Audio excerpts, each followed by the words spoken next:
A quick update on Operation Keep the House Cool from last week.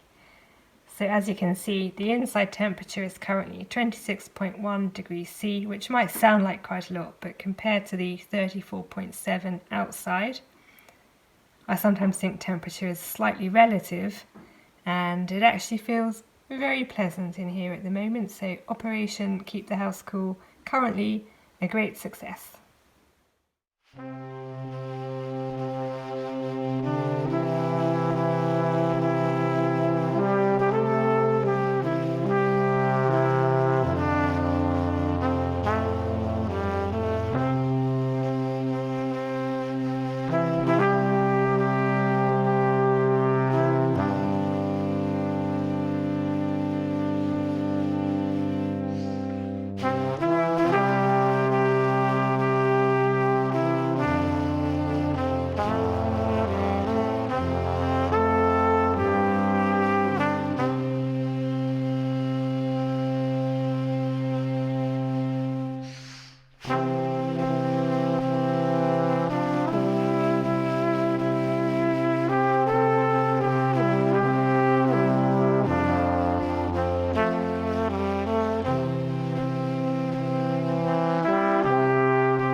We've just headed out on a short outing to go for a walk that we like to do, and I thought I'd just stop and show you that unlike in the UK, a lot of roads I've noticed here are unmade roads. They're dirt tracks like this, and people like to go off-roading in their 4x4s, but I'll just show you, this is our car, and as I think Top Gear quite often demonstrates, you don't need a big 4x4 to get out and enjoy these kinds of roads. Any old car will do normally. This is a sign that you see throughout Victoria donating caution horse riders. I don't know if it's just me, but I've always thought she's unnecessarily perky. We've arrived at our destination. It's the Gunaikurnai Lookout Walk. So as you can see, we're here and we'll be following the footpath down to the Snowy River Lookout, and here's a bit about it. If you want to read it, you can pause. I would say I've done this walk before, and that is a gross overestimation. It doesn't take an hour and a half, but it is very, very, very steep, which is okay going down, but a bit of a challenge coming up. So if you want to come and do this walk, maybe keep that in mind.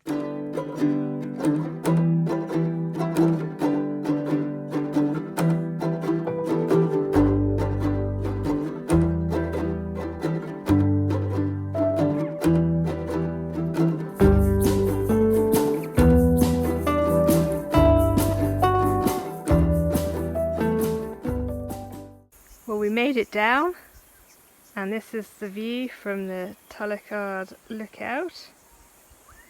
It's a bit glary today, so I'm not sure how well you'll be able to make it out. That's the Snowy River, which looks tiny, but it's because we're very far away, as Father Ted might explain to Father Dougal. And that's the other side of the gorge.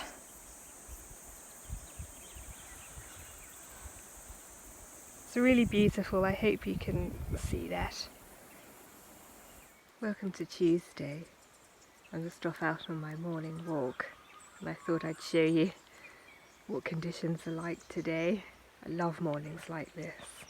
When you spend a lot of time working outside, the weather becomes even more important to you, not only in terms of how comfortable it is to work, but also it determines what sort of jobs you might be doing that day. When I get back home, I'll check the weather. It's something I do every single day. I've just got back from my walk and checked the weather forecast, and as you can see, the next few days are less about heatwave and more about rain. So I will divert my attention away from mowing the lawns and focus more on other tasks on the property. My first job for today, though, is to prep the firewood. and I will show you what I do and explain why. And just if you're interested, the website and app that I use is called Weather Zone. This is the area where we store our wood. It sits the other side of our orchard, so our house is over there beyond those trees. Then we have an orchard, and we've put the wood store along the far side of the orchard wall. It sits along a track which goes here and then back up towards the house, so the wood's easily accessible on foot and by vehicle, but also it's far enough away from the house to pose a very limited bushfire risk. And this is our kindling. I divided into what I call first and second kindling. So this is our first kindling, and this is basically bits of bark, very, very small sticks and twigs. And this is what I call second kindling. So this is wood that's slightly thicker than the first kindling, which I put on once the first kindling's lit in the range. I then start putting this on to get the fire built up, and then eventually I'll start putting on the bigger bits of wood. This is all very temporary at the moment, so what I want to do eventually is to build a really big wood store. I'll keep the kindling in covered, basically wooden bins, and I'll have 2 for the second kindling so I can rotate it, and 1 big one for the first kindling because I'm not so bothered about rotating that. And then along here we'll have bays into which we can put the main bulk of the firewood.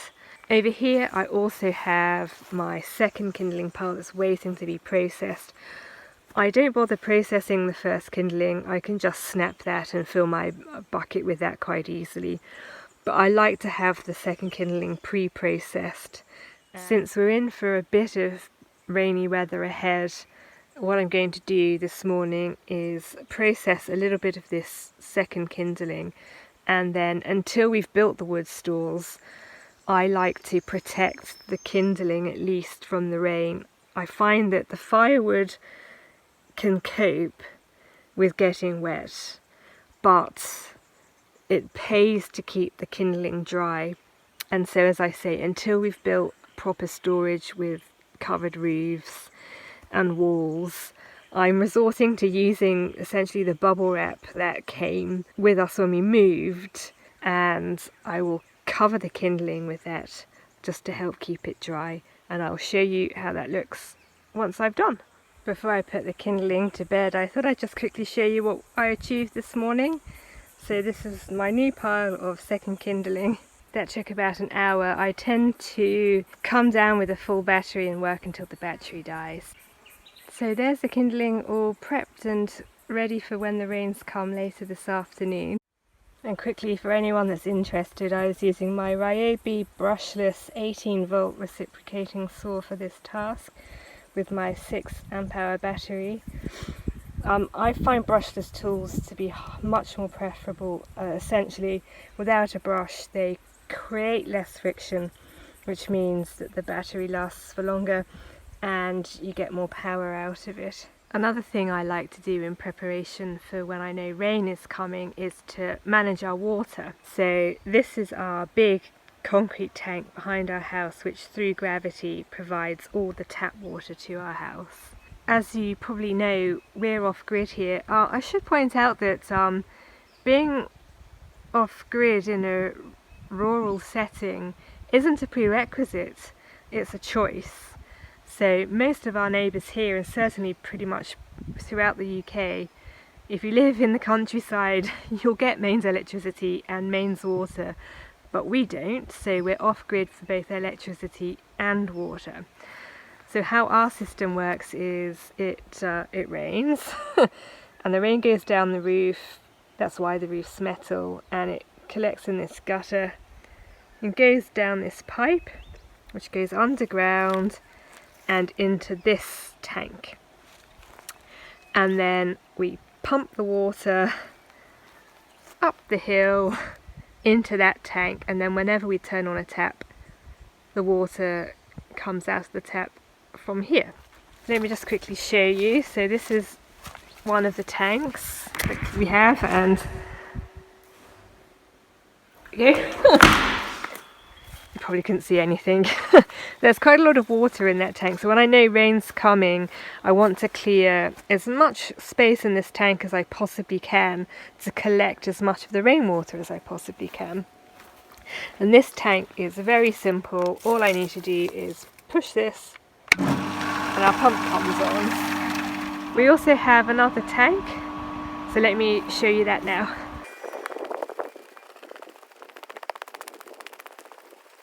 Here we go. This is our second tank. It's attached to a different complex of buildings we have on our property.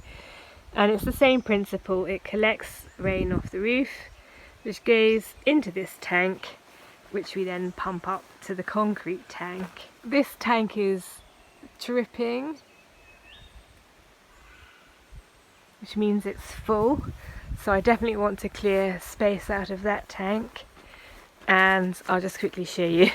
We have a different pump for this. This is a petrol water pump. It's a Briggs & Stratton pump.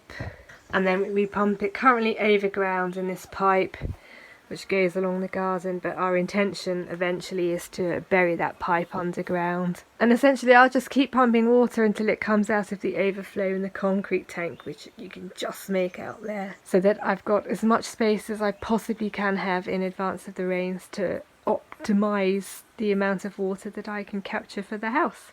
As I had mentioned previously, when I know that we're in for a spate of wet weather, mowing operations largely have to cease, and instead I replace it with firewood collection and preparations.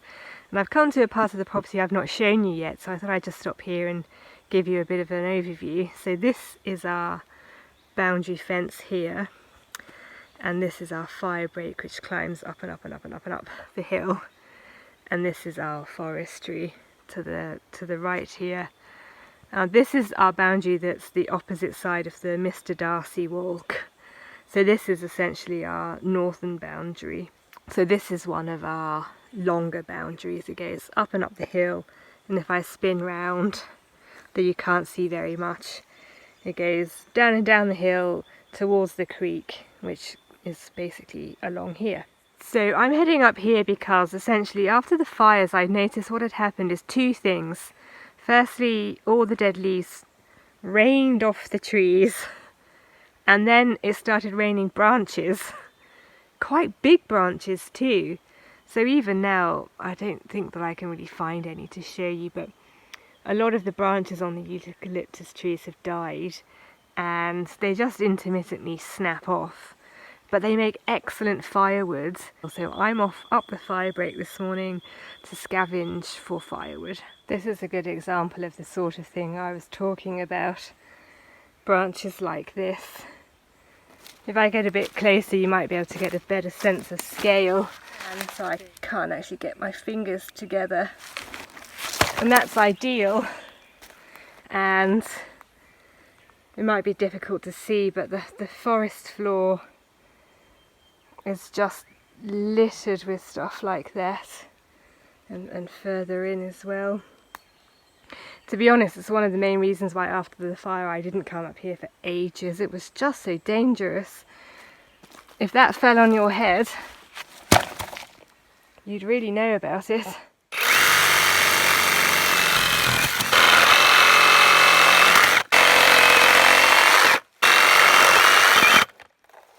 And for anyone that was wondering, that's why my boots have steel toe caps. And for anyone else who was wondering, this is why I always wear gloves.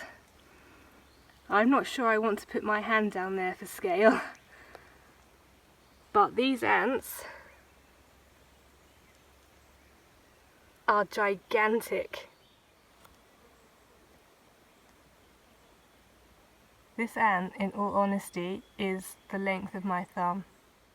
Luckily it's not all about macho stuff and power tools and steel toe cap boots and ants as big as your thumb up here. They're also really pretty things, like these lovely little flowers. Well, that's why we covered the kindling. Good morning, Creek. Welcome back.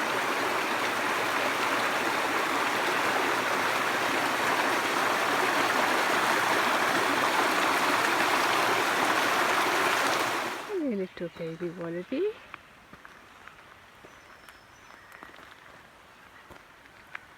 Sorry it's so shaky, but I'm zoomed in so I didn't have to get so close. Aww. You see the little baby wallaby. So cute.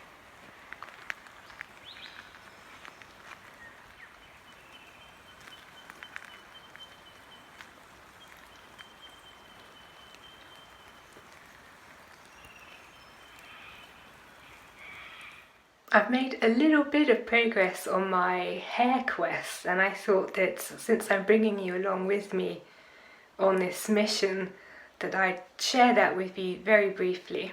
So this essentially involves a very, very basic implement, and that's a hairbrush. And for some weird reason I've always struggled to find a really good hairbrush, and I've tried many different types. So this is my Kent boar bristle and synthetic fibre brush, which I used primarily when I was trying the no shampoo method, which didn't work for me. And I looked after it and kept it clean and washed it and did everything you should, but actually it hurt my head. It hurt my scalp to use, and I don't think I've got a particularly sensitive scalp, so that was a no-no.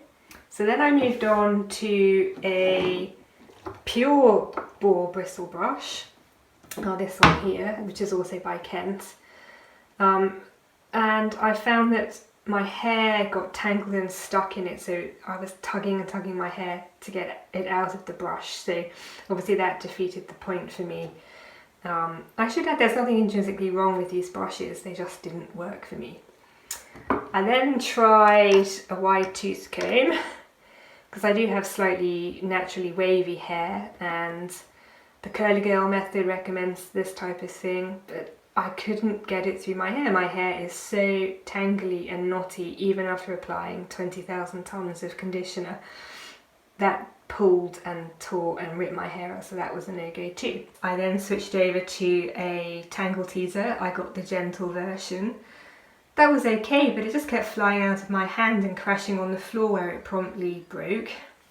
I then tried the wet brush, which I used for about 3 months, and then the handle snapped, so I was basically left with the tangle teaser, which flew out of my hands and broke. So at this point I'm pretty much willing to try anything. Then I was watching a video on YouTube. This is a subject that I research quite a lot. It's my main focus for my mind beyond the property.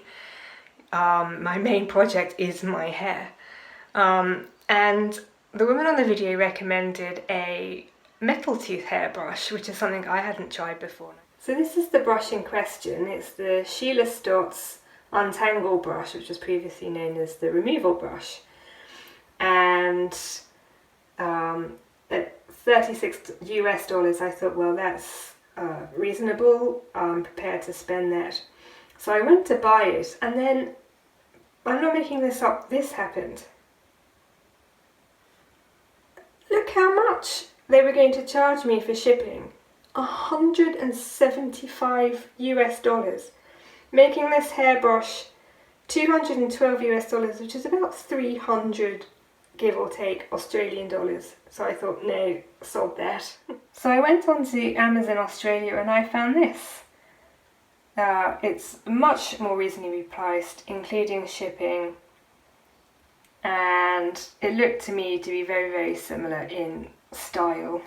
So it arrived, and this is it, just like in the picture. It's got a nice sturdy wooden handle, which is important to me after my tangle teaser and wet brush fiasco. Really nice metal bristles with these little balls on top. And it even came with this cool thing. This is a little rake, a hairbrush rake, so I can rake my hair out of it. It even came with spare little metal teeth. I don't know whether that's a good thing or not.